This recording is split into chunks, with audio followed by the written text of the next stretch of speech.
Oh, I wonder how I missed that one. That would have been good to show up at.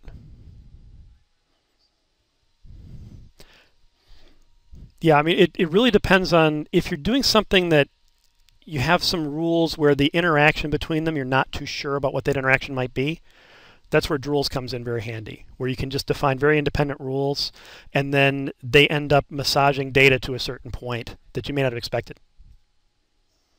Well, you may have some data objects, and you want to say filter them out based on certain rules, and then create new pieces of data based on them. That's where a rules engine really comes in handy, where you can just independently define pieces. If the process is real simple, like if this, then this, then this, then this, a rules engine tends to be a little overkill, or a lot overkill.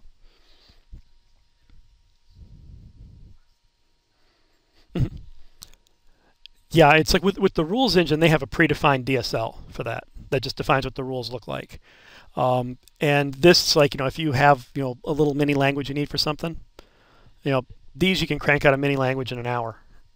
And, with basic support. Once you start trying to do, okay, now I want to add in scoping so that, my objects can have superclasses, and I want to be able to look up fields in those superclasses. That gets a little more complex, but the real basic stuff, like what I first started with, that generated a nice model behind the scenes. And so it just reads the data into a model, and I can do whatever I wanted with it.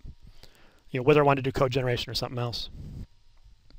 So, but it's a really nice tool. I mean, it's definitely worth a read through the tutorial section here at least, just to kind of play with.